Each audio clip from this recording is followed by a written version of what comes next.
Sairam brothers, sisters, elders, and juniors. Welcome to the second edition of our Samarpan program from Sarva Dharma Service Center here in Farmingdale Village, Howell Township, New Jersey. We first of all want to welcome all of you for joining us again today. And we are very happy to let you know that today we have a very eloquent speaker who has very good experience with Swami and is a dear friend of ours. He is my brother Ghandikota Aryama Garu. The Ghandikota family has been blessed to be followers of Bhagwan Baba for 4 generations since the late 1950s. Brother Aryama's grandfather is Sri Ghandikota Subramanya Shastri Garu, who is considered the Rishi of Saigai, which is being chanted every day, every hour, every second throughout the world these days. And his father is Sri Ghandikota Subbarao Garu, who is considered to be the Rishi of the Sai Surya Gayatri, the Sai Hiranya Garbha Gayatri, and the Sai Chakra. So he comes from a great lineage. And Brother Aryama is the eldest of the 5 Ghandikota brothers. He was born in Iragavaram, which is distinguished for its Vedic Pandits in Andhra Pradesh in the year 1948. Brother Aryama's father, Sri G.V. Subbarao Garu, went to New York for studies in 1949 and joined the United Nations in 1951. Aryama and his mother, Srimati Lakshmi Devi Subbarao Garu, joined his father in 1952. The Ghandikota family first met Swami in 1959-1960. Later, Aryama's Upanayanam, which is a thread ceremony, which is considered to be one of the sacred ceremonies for any Hindu person, was conducted by Swami in Prashanti Nilayam in the year 1963. The Ghandikota family held the first Sai Bhajans in New York in 1968. The Bhajan Circle group later evolved into the Sai Center of Flushing, New York. And I can tell you as a member of that group since the 1980s that it was a significant center for all devotees like us thirsty for Bhagwan's satsangs. Brother Aryama's father, Sri G.V. Subbarao Garu, was also the founding member of the Sai Center of the United Nations, which was very active. And I know that we used to have bhajans there every Thursday in the Dag Amateur Hall. And then also the Ganesh Temple in Flushing, which we all know from being from this part of the country. Both of which were anchor points for Indian devotees for this region, even until now. Aryama, by profession, is a consulting electrical engineer. And he's worked on electrical computer, telecommunications, and simulation systems for over 40 years. And he has traveled worldwide. He lives in New Jersey, USA, with his wife Bala and family. Swami has cured him numerous times and rescued him from complex and potentially dangerous situations many times. And you'll be hearing about his story today. Without issue for 17 years, they were blessed by Swami with 3 wonderful children, and they were named by him. 2 sons, Jayavardhan and Aryavardhan, and a daughter, Vijayashri. Swami performed the Upanayanams of Jayavardhan and Aryavardhan in 2002, following the tradition he started with his father, with Aryama Garu. Aryama is a founding member of the team for SaiDarshan.org, one of the first Sai websites started in 1995 with Swami's blessings. Again, I remember that in those days, that is one of the websites we used to go out to get information on Swami, any new news on Swami. He has been an active member and study circle coordinator for many years with the Sai centers in New York, New Jersey, including Homedale, East Brunswick, and has been giving talks at Sai organizations and multi-faith events. Aryama has been an advisor to our Sarva Dharma Service Center itself. And we were very blessed to have him with all his valuable opinions and suggestions, even to this date. By Swami's grace, the entire Ghandikota family has been blessed with many miraculous divine cures and wondrous divine experiences. I can tell you from my own personal experience with Brother Aryama in the recent past that in spite of personal challenges he has been facing, he was very enthusiastic to deliver the speech for the center, demonstrating his love for Bhagwan and for the service center itself. So with no ado, I would like to welcome Brother Aryama Garu to talk to us. Yes, Brother Aryama Garu, to you. For that introduction. I'm very honored to be here with you today. This is a wonderful center that was given to the New Jersey community by the United States community by Swami. And, the size of the hall is very much like the Mandir in Prashanti Nilayam. And it's located in Howell, New Jersey. And it's a must-see for all the Sai devotees of the region to use as we need it. And we should see that there's more use brought together. Unfortunately, with the COVID issues, we've had to curtail some of the activity. But now we're trying to start up again. And I hope that people will come and enjoy the blissful, serene atmosphere of the surroundings and the meditation hall itself. The Sarva Dharma Service Center is indeed a unique facility in the United States, the only one that was authorized by Swami himself. So if we can switch to the presentation, I'll start the presentation. Sairam, everyone. Once again, humble pranams at the divine lotus feet of the Yugavatar Bhagavan Sri Satya Sai Baba. We have been very blessed to have a long association, and I'm trying to put together some of the pictures and quotations of Swami during this time. So, God comes down as an avatar for the love of his children. So the reason is love. As Rama, Krishna, Sai, our beloved Swami, who is Pratyaksha Bhagavan. In other words, a materialized form of the formless. That's the Pratyaksha Bhagavan. And this is a little Krishna who was congratulated by Swami after a play.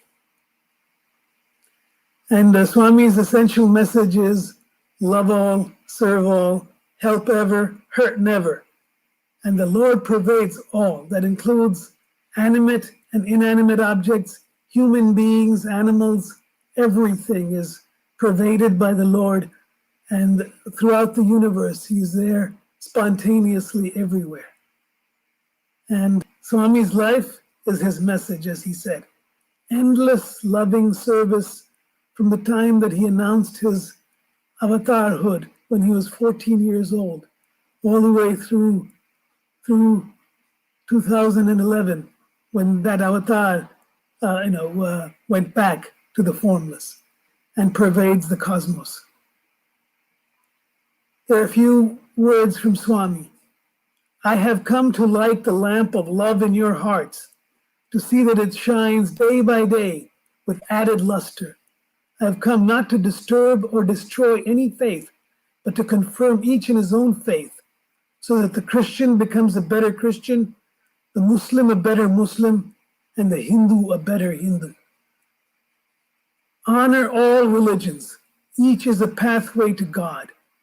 There's only one religion, the religion of love. There's only one language, the language of the heart. There's only one caste, the caste of humanity. There's only one law, the law of karma. There's only one God, and he is omnipresent, everywhere, all the time. Start the day with love. Spend the day with love. Fill the day with love. End the day with love. This is the way to God. Only love. Love in thought is truth. Love in action is right conduct. Love in understanding is peace. Love in feeling is nonviolence. So how do we get connected to the Lord? And that is by namasmarana. Constant remembrance of the sweet name and visualizing the loving form of the divine. You can be a mother, father, brother, friend. Bhagavan will appear in the form of your choosing if you can draw him to you with your love. So love to love. Hands that help are holier than lips that pray. So there are certain mantras that we have been given from aeons, the Gayatri Mantra, and then there are also the Saitri mantras, which are mantras for liberation. Some of these mantras, the Saitri mantras, were given in our time. So this picture was materialized by Swami for my grandfather in the 70s. In the 60s. Sai Shivavatar. Swami materialized this photo of him for our grandfather, Ghandikota Shastagaru, in 1965, and said it was his true form. In other words, the linga form of the formless.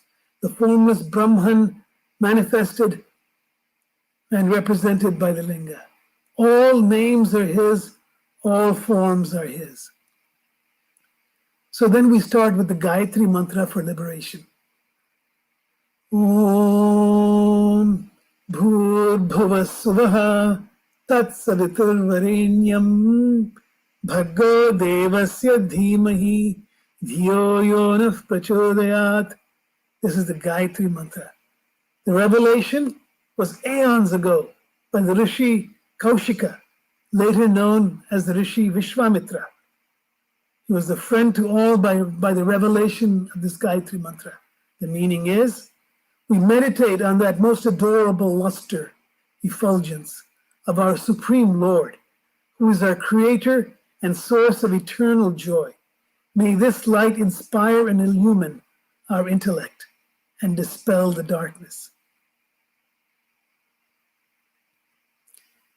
Then we have the Saigai, or as our grandfather used to say, the Saishwara Gayatri. This mantra goes as follows. Om Saishwaraya Vidmahe Satyadevaya Dhimahi Tanna Sarva Prachodayat. And the meaning is, we know this Sai is the Supreme Divinity incarnate. We meditate on this God of truth. May this almighty personality lead us on the path of total liberation. The revelation was on December 24th, 1977. So here the Gayatri Mantra is from aeons ago at the time. And now this one is during our times, 1997, on Christmas Eve. The place was Trai Vrindavan. And this is the photo of Saishwar that was materialized in 1965 earlier for the grandfather. Then we have the Sai Surya Gayatri. This mantra goes as follows. Om Shri Bhaskaraya Vidmahe Sai Devaya Dhimahi Tanna Surya Prachodayat. And the meaning is, we know this self-shining being. We meditate on this divinity as Sai Surya. May this divine effulgence enlighten us on the path of total liberation.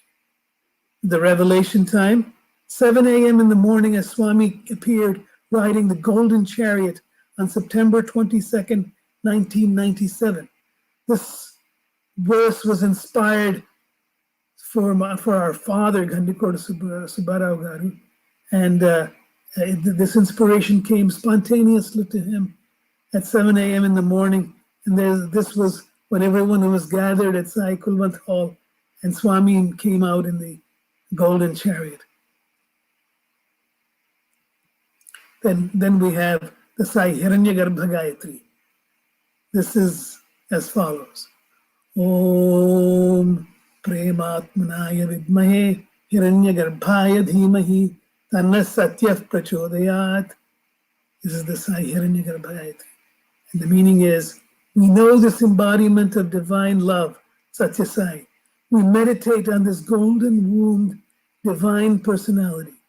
May truth incarnate, Satya Sai, inspire us on the path of liberation. So these mantras are for liberation. That means freedom from the cycle of birth and death, union with the Lord, whatever you desire. That is liberation. The revelation time was 6:15 a.m. in the morning of February 15th during the Shivaratri time, 15th of January 1999. Occasion was the Lingodbhavam, emergence of the linga. You see that linga that was then came out of Swami's body spontaneously. Swami says that is his act of creation, of divine love. And these lingas manifest themselves on occasion. And this was a very unique occasion. Of course, he's done this many times, where he created this linga, and this inspired this Sai Hiranyagarbha Gayatri in the mind of our father, Ghandikota Subbara Garu. So this was in Sai Kulwant Hall, 1999. So this is a Mandir 1981 in Mandir interview room photo of Swami with our grandfather, to whom the Sai Gayatri was revealed. Our grandfather passed away in 1986, and his last message to his son, our father, Sri Ganesh Subbara, was, never ever forget that Bhagavan Sri Sat Sai Baba is God himself. Because when God comes down with a form, he comes with all the attributes of the divine hidden, and all the attributes of that personality showing as a human being, with all the frailties, etc. So never be deceived by Maya, and then never ever forget that Bhagavan, even though he appears as a human being, he's actually the divine.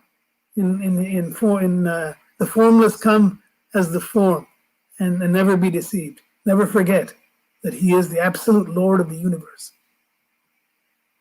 So these two photos are of grandfather and father. Swami called the three Sai Gayatris Sai Three. The Sai Gayatri, the Sai Surya Gayatri, and Sai Hiranyagarbha Gayatri, Swami called them Sai Three. There was another revelation that came to my father once. It was after these Gayatris, and this was the Yantra, the Sri Sai Chakra. This came to him in a dream in 1999, after the Hiranyagarbha Gayatri. And here, this was like a Sri Yantra, but with it's a Sai Yantra. And essentially, it has all the religions of the world, all the major religions. It has the Sai Gayatris, Sai Threes, and Sai Shivoham in the middle. We could spend a lot of time discussing just this, but this came to him in a vision, and in the morning when he got up, he quickly tried to draw it before he forgot parts of the important details. So he's not a big artist, but he was able to sketch this out and then take it to Swami that morning itself. And he showed it to him and said, Swami, I had this dream. Yes, this is the Sai Chakra. And Swami traced all the lines of the mantras and the outline of the border. All of these he traced with his finger, and he gave it back to him, said, now we can release this. So this is the Sai Chakra, Sai Chakra, which came in a divine vision or a dream to Father many years ago in 1999. So here we have the triple unique avatar, Shirdi Sai, Satya Sai, and the future Prema Sai. Shiva Shakti, and Shakti as three different avatars who have come during the span of 2 centuries, who will be guiding mankind back to the golden path. And the previous avatar, Shirdi Baba, laid the base for secular integration and gave mankind the message that duty is work. The mission of the present avatar, Sat Sai Baba, is to make everyone realize that the same God or divinity resides in everyone. People should respect, love, and help each other, irrespective of color or creed or caste. This all work can become a way of worship. Finally, Premasai, the third avatar, will promote the news that not only does God reside in everybody, but everybody is God himself. In other words, you have all the powers within you that are given to you by the Lord, your Father. That will be the final wisdom which will enable every man and woman to go to God. Merger, liberation, whatever you call it, to live with the Lord. The three avatars carry the triple message of work, worship, and wisdom. So the picture on the left was actually given to me by some nice person on the veranda in 1995. It's very nice because it shows the similarity between Shirdi Sai and Satya Sai. Both of an umbrella, devotees holding them up, it looks like, but actually they are the sustenance of the universe. So this is shows Maya too. And then this was another card with the Sai avatars. So these avatars are unique. No avatar has done like this before, going among the people, the masses, the millions, inspiring mankind from all over the world, healing them, guiding them, consoling them, uplifting them, directing them along the path of Satya, Dharma, Shanti, Prema, and Ahimsa, truth, right conduct, peace, love, and non-violence. So, just as you plan your worldly career, also plan your life at least from now on, to earn liberation in this lifetime. That's the opportunity that the avatar brings, with the guidance and grace of the Divine Guru himself, who is always with you, enshrined in your heart, the spiritual heart. The temple of God is within you. Do not take his blessings for granted. Show your love for all. That's how you show love to God, is by showing it to all. And earn liberation in this lifetime. Every moment of my life, please be with me. There's a bhajan. Please sing that in your own hearts. Talk to Swami. Constantly talk to him, because he is there. And it is you who turns away. He never turns away. He's always looking at you. So the formless descends as a form, as the avatar for the ascent of man to the formless. How fortunate we are to be there, to be able to visualize an actual God in form. The formless come as form, as Sri Satya Sai Baba. So service to man is service to God. Work is worship. Duty is God. This was 1985 during Swami's birthday celebrations. I was very blessed to be there at that time. This was one of the first times I went to a big gathering where there were 1 million people. Where normally there's maybe 10,000, 1 million people. Swami feeding hundreds of thousands. He went up and down the lines. He had boundless energy. And, he wore that body out with decades of service. So no ordinary person could do what he did with no sleep or little sleep only, namakaha, as they say. But he never slept. His body was constantly being put to use for devotees. His body was worn out with the service that he did. He set an example for all of us to emulate and to follow. So Swami is always with you, watching and guiding. So be assured that he's within you and with you and pervades the universe, is cognizant of everything, everywhere, all the time. So now, because I was requested to share a few family experiences, I'm going to look at some pictures and some experiences of the family, the Ghandikota family. The Ghandikota family, our grandfather drew this sketch up of the family tree in the 1500s. After the fall of the Vijayanagara Empire, the Ghandikota family migrated from Ghandikota Fort on the Penna River in the Kadapa district, not far from Puttaparthi actually, to Unrajavaram in West Godavari district. So our ancestor, this was just from memory that our grandfather drew this up. His name is Purushottama Bhatt, and circa 1950. And then there are all these ancestors of ours. And then finally it comes down to our grandfather. And then we have our father, and then of course our five brothers, and then the children that grew to all of them. So this is the Ghandikota family tree. And you can see that Puttaparthi is right here.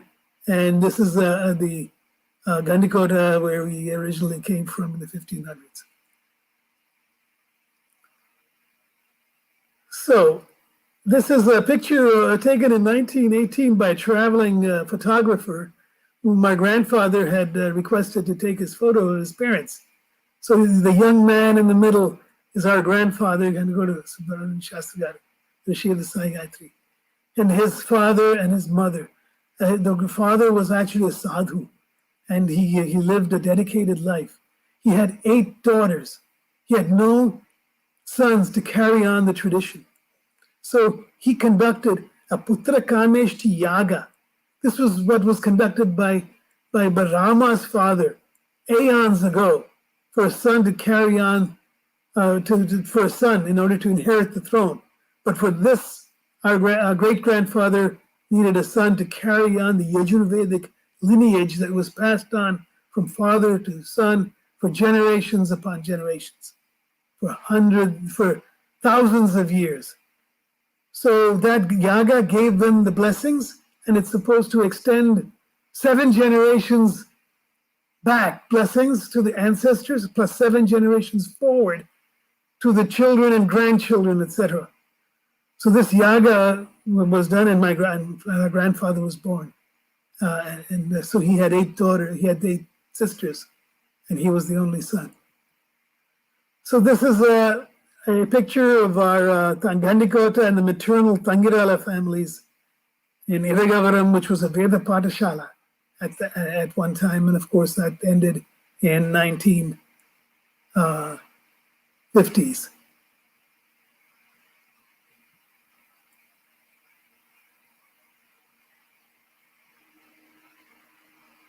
So this is a picture of grandfather in his home in Tanuku, where he lived for many years. Is the Rishi of the Shisatsu Saigai thing.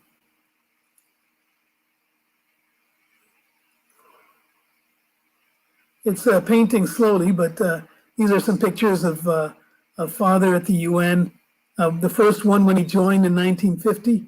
The middle is with President V.V. Giri at a UN conference in New Delhi in 1971. And then this is his retirement day in 1985. In 1949, when my father went to the United States, this picture was taken in Mylapore, Madras. And that's myself, my mother is holding me there. These are some pictures from our time in New York, the early days. Upper left is the 1952 at Jones Beach, 53 in our apartment in Parkway Village, and then in 1956 in Lake George, New York, with Native American boys.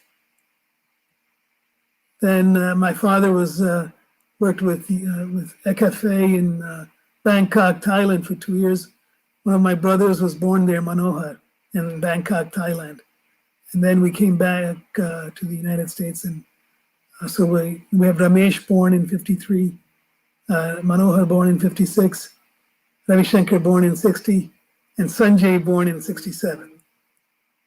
So this was a quick look at Prashantanam in the old days. There was no wall, just this is the entrance. We first heard of Bhagavan in 58 when father's elder sister moved with their family to Puttaparthi for several years. She used to cook for Swami and serve Swami in those days in the 50s, late 50s. This is how the mandir looked in those days. In the 59 was when we first had a vision of Bhagavan. And in those days, there was no big queues. You could just go up and sit there at the mandir. Swami would walk around and talk to people. And it was a very unique time. Swami visited Rajahmundry in 1960 and gave a speech. That's when our grandfather first met Swami. He was an Orthodox Pandit who knew the 4 Vedas and the Shastras, and he was struck immediately by his Swami's aura and his powerful discourse using Sanskrit terms that he as a Veda Pandit could understand and appreciate. His belief established Swami in our hearts as the supreme divinity incarnate. This is the grandfather wrote several books, such as Sai Vedavani and various others. He was also a poet, and Telugu and Sanskrit. Avatara Vaibhavam was another book in both Telugu and in English, translated by father.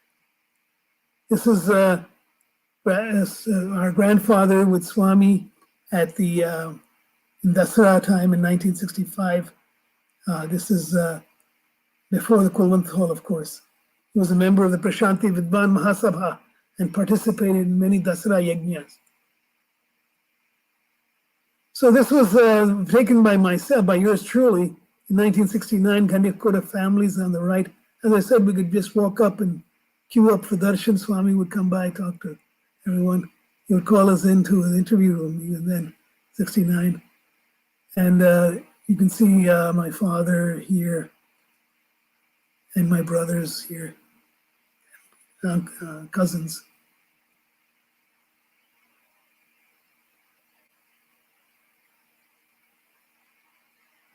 I turned transitions off, but somehow it's going back to transitions.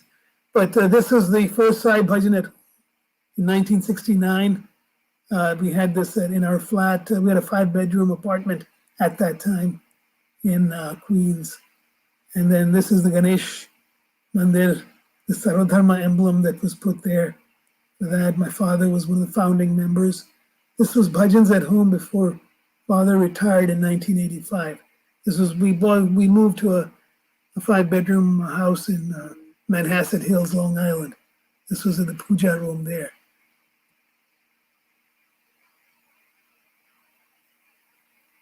So here we have grandfather with Swami, father and mother with Swami. This was during father's 60th birthday, Shashti Purti. And here are the brothers with Swami.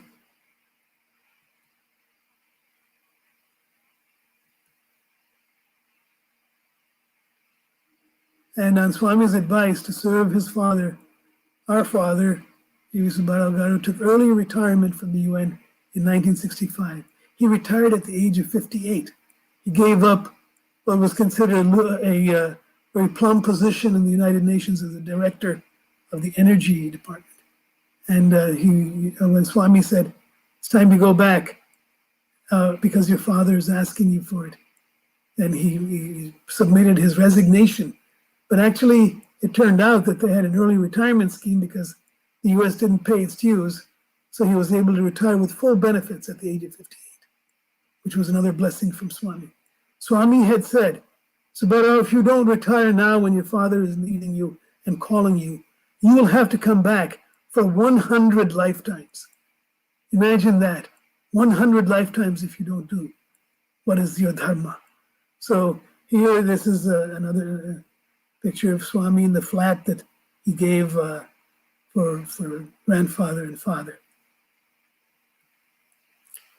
So we had a number of interviews, but the most outstanding one was the interview on Christmas Eve when the Saigai was revealed to grandfather. So Swami, on that Christmas Day interview, he materialized Vibhuti and cured our brother Manohar of ileitis. It was a chronic disease. Doctors were fascinated that he recovered from that. Swami materialized Vibhuti and he sent it to us to cure me of colitis, which I had at the time. It was 1977 Christmas. And then Swami confirmed that we would have children because we had been married in 73, and 71, 73, and then we didn't have children.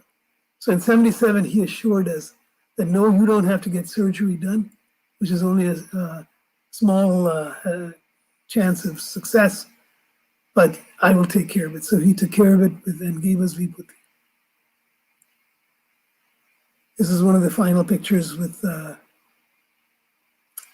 Swami in the interview room that he gave grandfather that shawl. Impossible made possible. This is what our father had said. This is a picture of the Gayatri Vigraham in our Panchamukhi Gayatri in our puja room. So we had interviews, as I said, in 77. My wife was there, but I wasn't there. But then we kept going to see Swami every few years, and every year he would give us, every time he would give us an interview, he would reassure us that we would have children.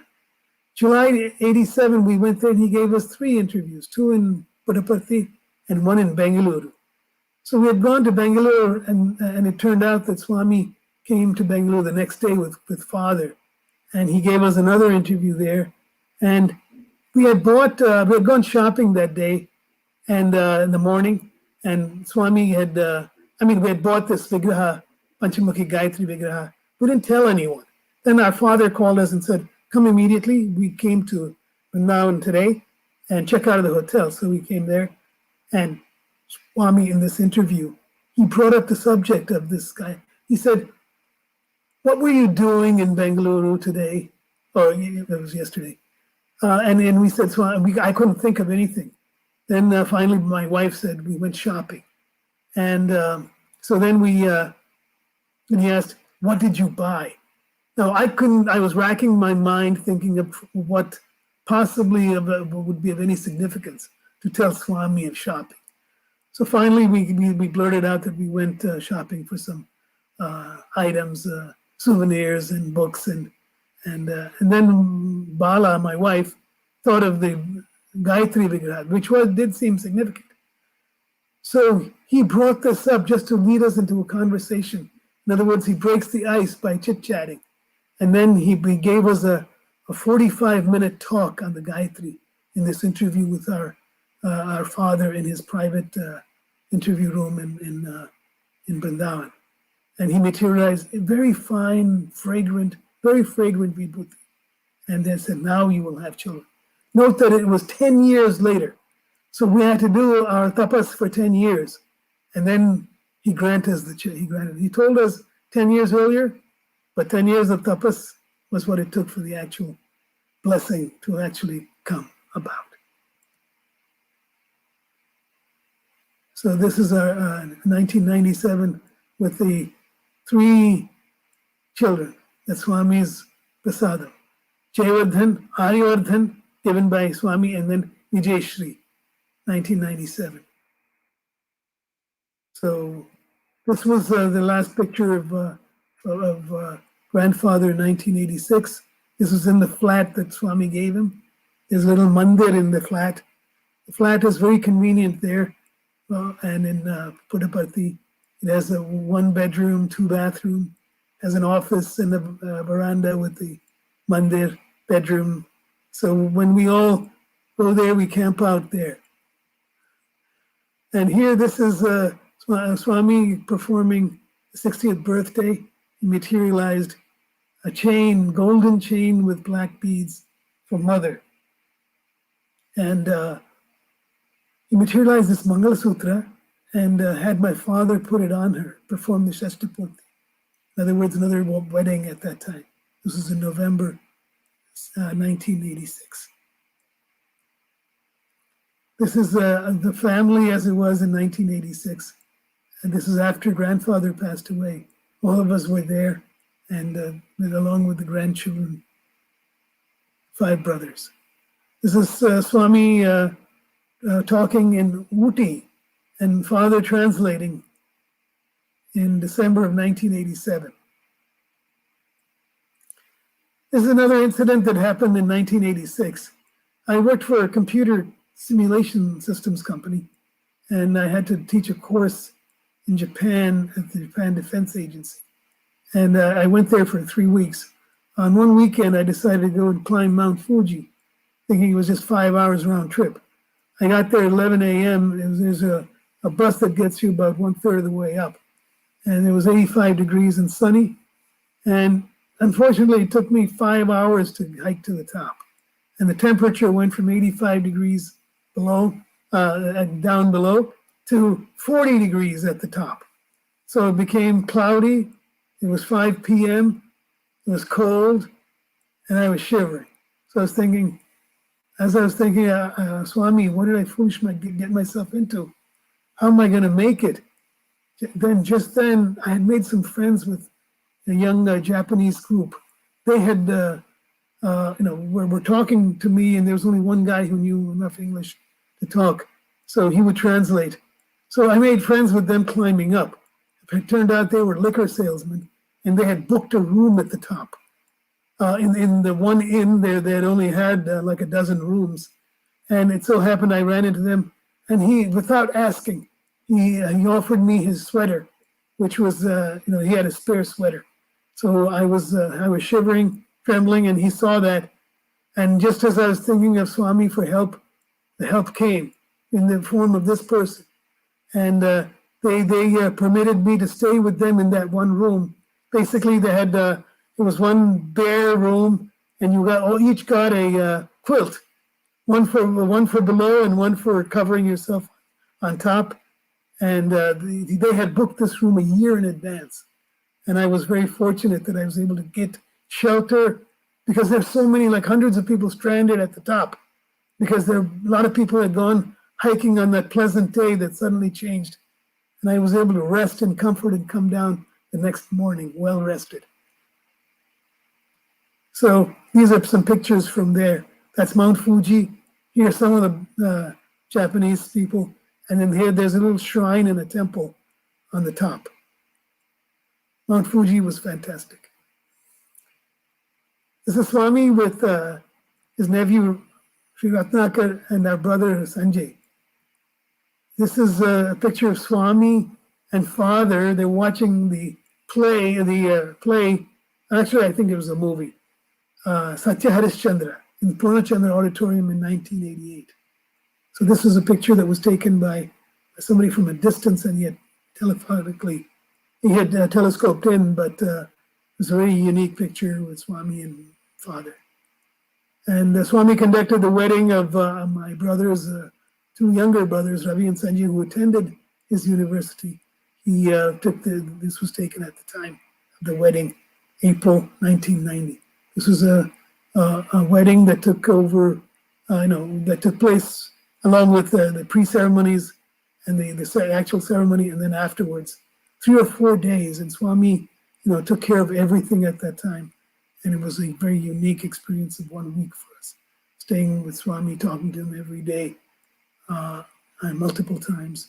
And at that time, Swami performed the Annaprashna and gave the first haircut to our second son, Arivardhan, April 1990, at that time, during that wedding time. This was in Vrindavan, next to the tree. This is a picture of an interview Swami gave in 1995. And at that time, he materialized a ring for me. And this is there.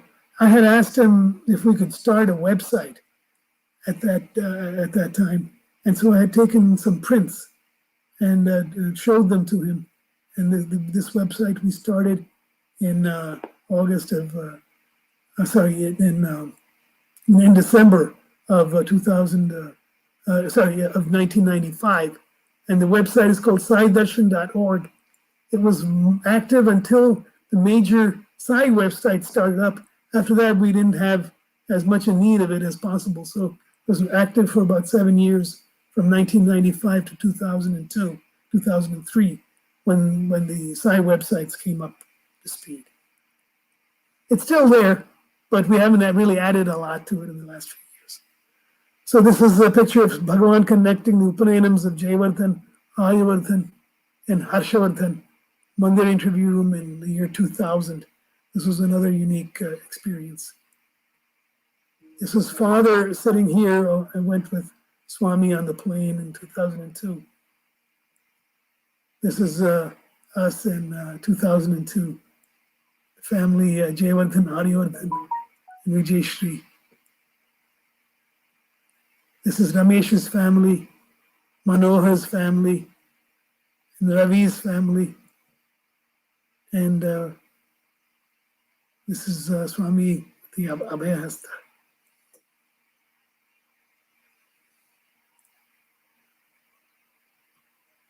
This is Sanjay's family. This was taken January 2004 after my father had passed away. This is their son, Akshay. This was right, my father passed away a few weeks earlier, December in 2003, December 29th. It was a big surprise. I mean, it was a bolt of lightning, like a bolt of lightning hit us. We never expected that. He passed away at 78. But Swami said, I have granted him what yogis could not achieve through lifetimes of tapas, and that is liberation or moksha with me. So we get, when Swami says that, what can we say? But that was a blessing that he provided. You may recall there was an earlier picture of taken in 1969 with just a few people sitting with the mandir undecorated with white and green. Well, this was taken by me from about the same spot, and this is in November 22nd of 2006. So decades later, you can see how cool, the magnificent Kulwant Hall filled with 40,000, 50,000 people. President of India, Abdul Kalam ji, addressing the devotees. It's a glorious darbar, Sai Darbar, which we're very blessed to see on so many occasions. So, and this was a picture taken in 2008 at the wedding of Ramesh's daughter, Sai Lakshmi, and Varun. He's here. And this is Bhagavan materialized. This is the Mangal Sutra that he materialized: diamonds, black beads, gold, and there was a chain, and then other things that he materialized. Our mother was very happy. So this was done by Swami on November 7th of 2008. The entire family. The surprising thing is somehow we were able to pack 50 people plus Swami, 51 people in this room, which is not very big, but there was standing room only for the gents. And this is a picture of Akshay taken at the time too. And basically he was, Swami was very pleasant. He chit-chatted with all the people one by one. And he gave us an hour and a half wedding. The actual wedding was minutes. Well, it was a few minutes. And, then he materialized all these objects. And after the wedding, he gave a discourse on how the bride and the groom should behave when they're married, how they should live, what are their rules, what are their responsibilities, and so on and so forth. So this was very, very enchanting to us. And, as I said, an hour and a half in that small room, 50 people packed in. It was a little tough, but we went through it because it was such grace. Of course, while we were all perspiring, Swami was sitting there very cool and collected and talking very nicely to all of us, chit-chatting with everyone, breaking the ice, asking children how they're doing, what are they studying. So this is, when you go into an interview room, it's like family. Outside, he's the Lord. There are thousands of people there. And we are one of thousands, 10,000s. But here in there is like family. Everyone is talked to, discussed, consoled. And so it is very unique. Unique avatar, unique chances for people. All over the world, people come there for that chance to meet Bhagavan, the personification, Pratyaksha Bhagavan, of the divine formless Lord. So this one is one of our last photos with Bhagavan, and you can see that we're here. These are the brothers, and these are the Maladi brothers who are also trying to talk to Swami at the time. Swami had really not been giving too many interviews then, and normally he would call us in, but he was not well. So, but he made a special trip out and talked to us for a few minutes, and then went back. So this was very our last picture with him. We did go and see him later on in February the next year when our mother had passed away, but no picture was taken at the time. He did talk to us then at that time too. So we have come to the end of the slides, and now I thought we might be able to have some discussion.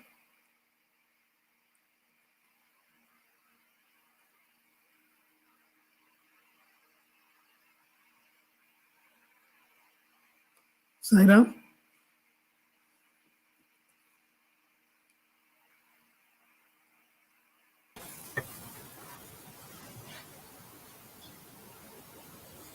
Sairam Aryama Garu. That was a very interesting but a very short talk for us because of your family and your personal experiences, which goes generations. A couple of very significant things I learned from this was one is very personal to me, and one is kind of universal. Personal is because when you talked about Ghandikota and the Penna River, my personal family, my maternal side comes from a place called Jamal Murugu, which is right next to, which is a town serving Ghandikota. Now it's a fortress, which is like in the ruins. But it's a very beautiful place for people to go and see because it's considered to be the Grand Canyon of India. That's where it is. Deep canyons. Sarah? So it is. It's a very beautiful place. If anybody can go, it's not too far from Puttaparthi. It's not very far from Anantapur, so it's somewhere in that area. That's again the personal thing from my end.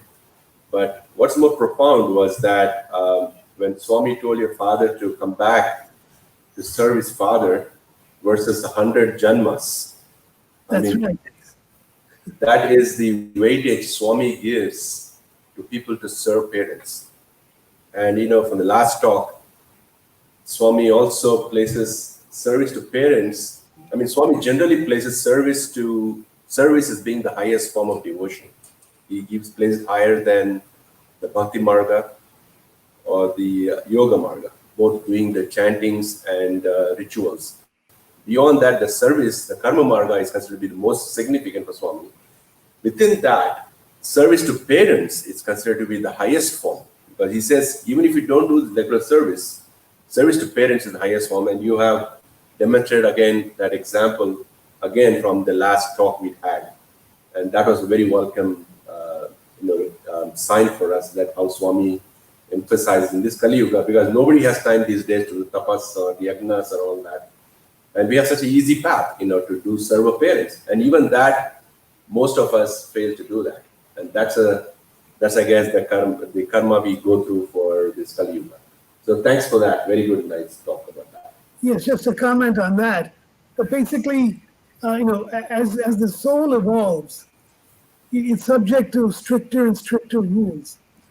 So any small transgression would be, the price for that is large, because you're supposed to know better. As you advance, you're supposed to know better. So for what people would think is a minor transgression, after all, I have to earn a living, and I have to be in this world, and I have to do this job, and I can't retire right now. But now we are all faced with this problem where parents are in India for many people, and they live alone. They live alone with no children there. Sometimes they're not abandoned as such, but it is difficult for them to live without company of the parents of their children. So he gave up a United Nations very high-level position immediately on the request of grandfather, and especially when Swami said, this would be the price. So as we evolve, as we go, there's a game called Chutes and Ladders, right? And in this game, moksha patam, as they say. And there you have squares, and you roll the dice, and you go forward, and then you go, and based on whether you land on a ladder, then you can climb up. That's your ascent. And then a snake means you've committed a blunder, and therefore you fall. So snakes, chutes, and ladders is that kind of game. So normally, as you go, as you're going up, the blunders are small, and but then as you climb to the top, you can fall all the way to the bottom. So that's how it is with Maya. You can commit what you think is a small blunder, but it's a heavy price. So let us not pay the heavy price of 100 lifetimes by abandoning one's duties to children, to parents, to the country, to society. All of these are debts and obligations that we have as human beings who live in a society that is taking care of us. We have to take care of it. So now when you're in kindergarten, it's okay, small things, you get excused. But you commit a blunder when you're a leader, like Prithviraj Chauhan, committed the blunder of allowing an invader off 17 times, and his entire country was destroyed. And that led the floodgates of invasions to come in. It's a very heavy price that not only he, but his country paid for that transgression. So he didn't do his Raja Dharma. So each of us has our own dharma to do. And the Sarva Dharma Service Center is a good place to do the service. Thanks again. It was a wonderful exposition on that issue. Anybody else has a question? It's a good time to ask of Aryama Garu.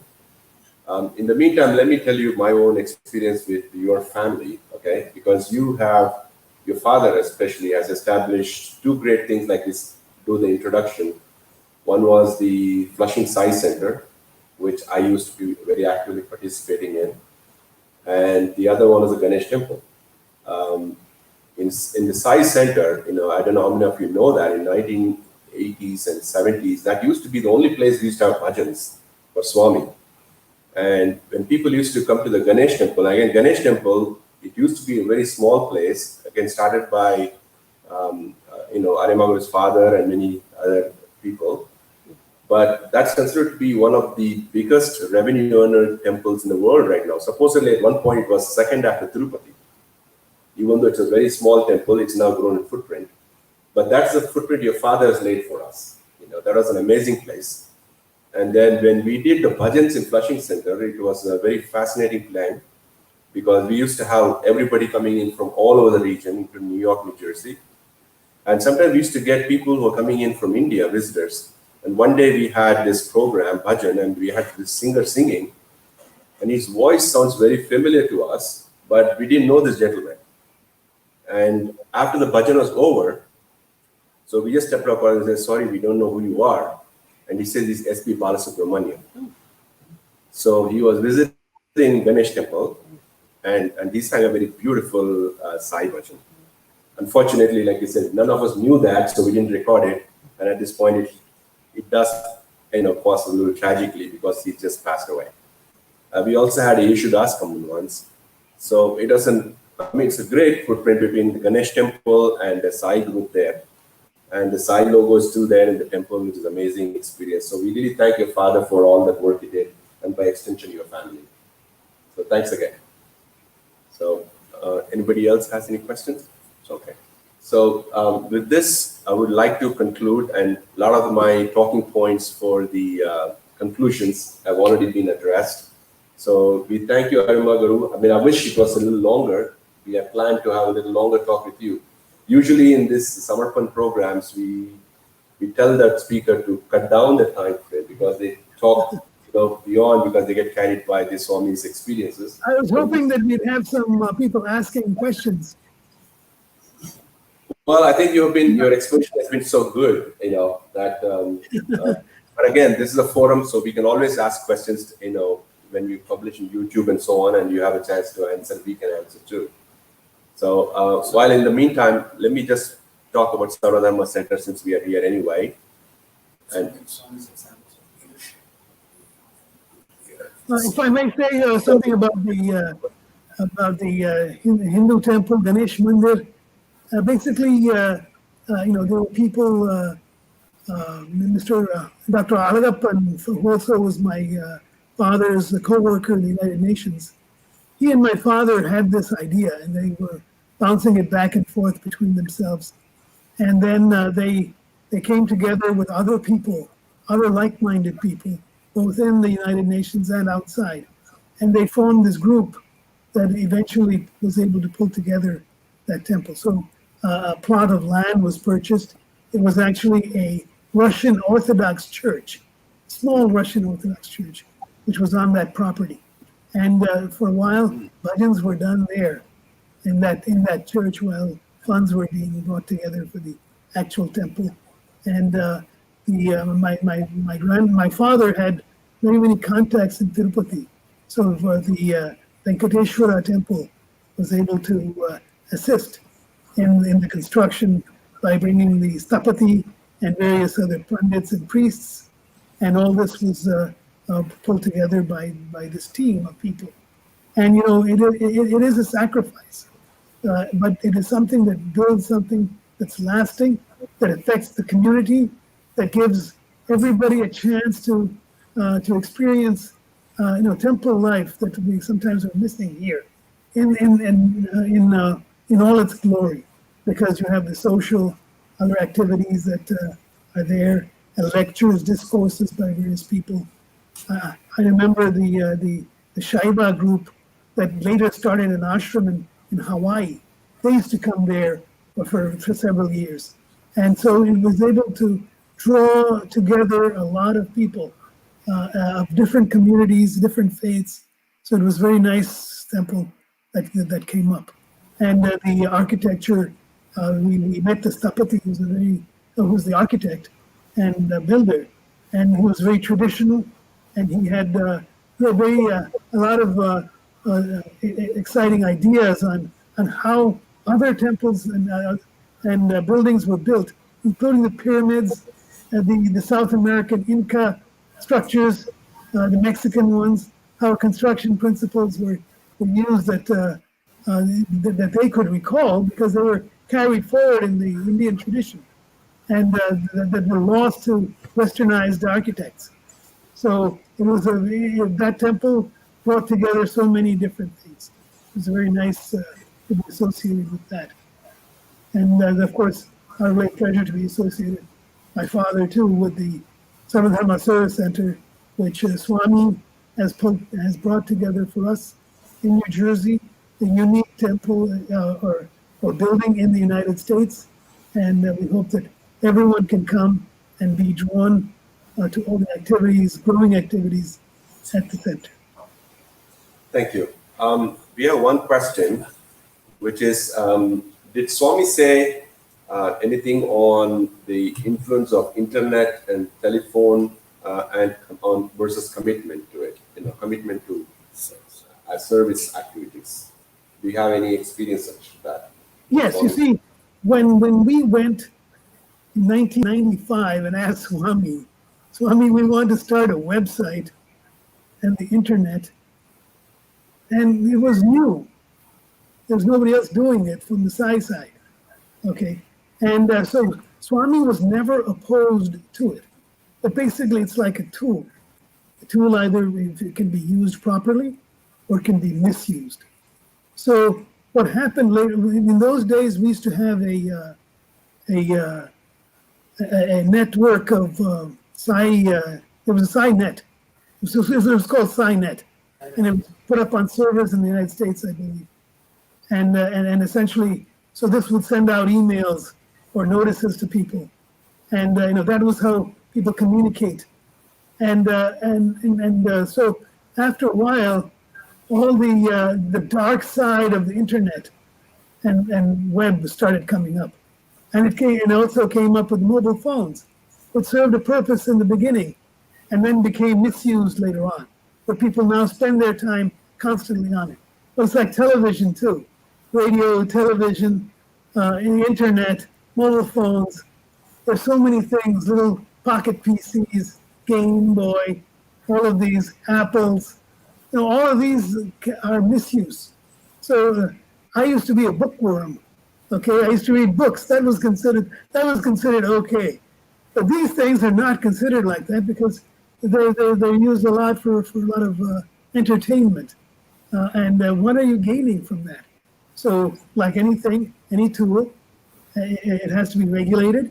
It has to be used properly. And Swami was never against any of that. And the impact. So that is why Radio Sai. Initially, there was some reluctance on the Radio Sai team to go out and expand. But you see, because we had sort of an informal, direct connection to Swami, we were able to do on Sai Darshan what they were not able to do initially. That is to have broadcasts, to have articles put up very quickly without any red tape, so to speak. And but now they changed so that, they were given a free hand, and they've done wonderful service. Radio Sai with its websites and all the bhajan streaming.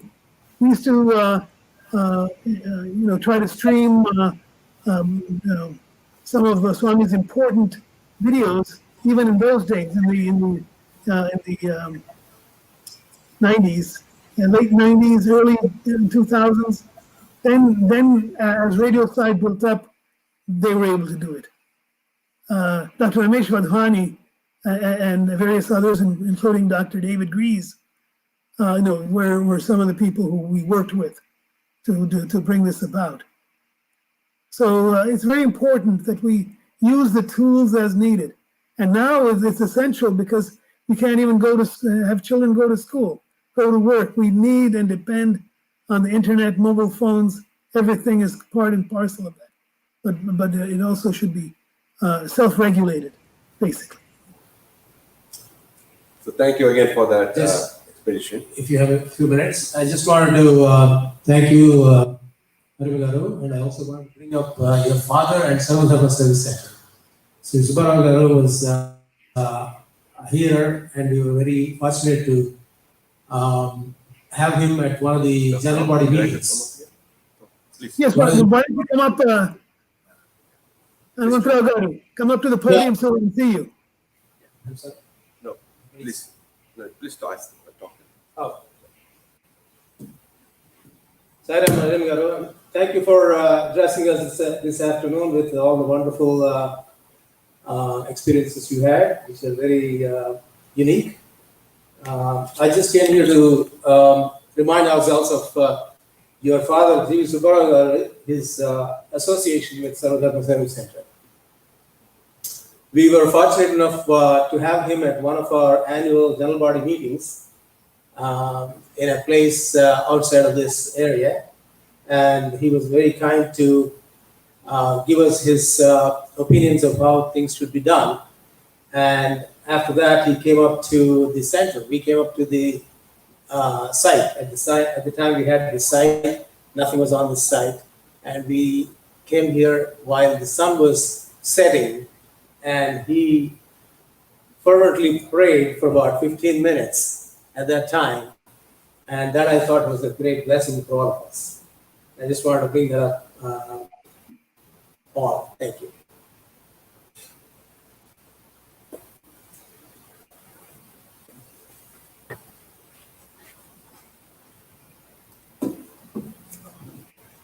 Thank you, Dr. Rao.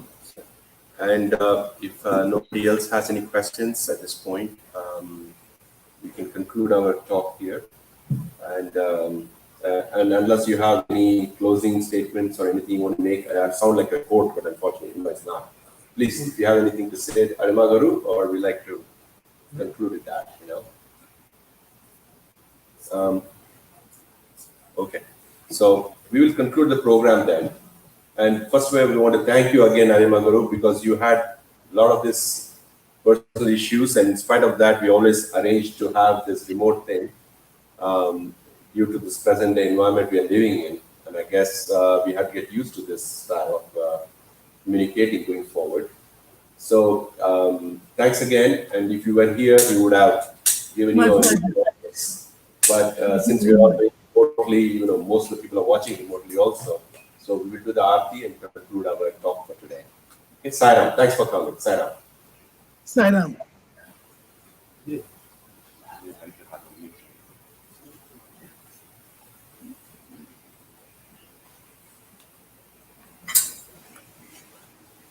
Om Jagadish Hare Swami Satya Sai Hare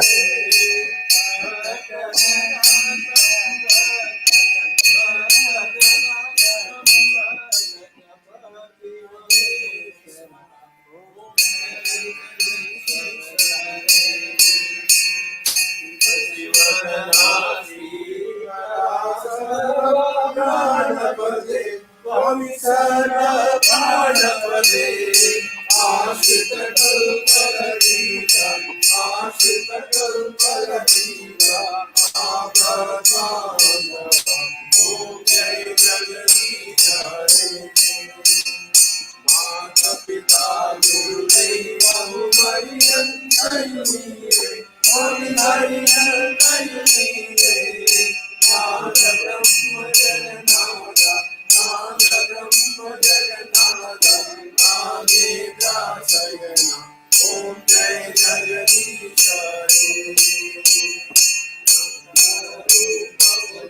Shiva Sai Mahadeva, Satya Sai Mahadeva, Mangala Arati Amruko, Mangala Arati Amruko, Mangala Giri, Om Jai Jagadish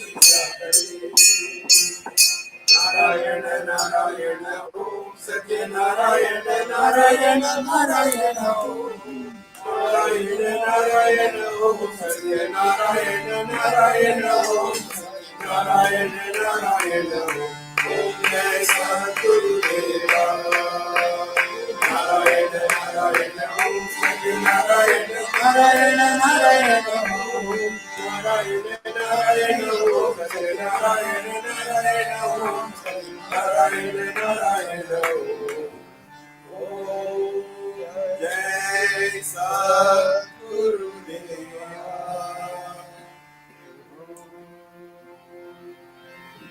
Shanti, Shanti, Shanti. Samasta loka sukhino bhavantu. Samasta loka sukhino bhavantu. Samasta loka sukhino bhavantu.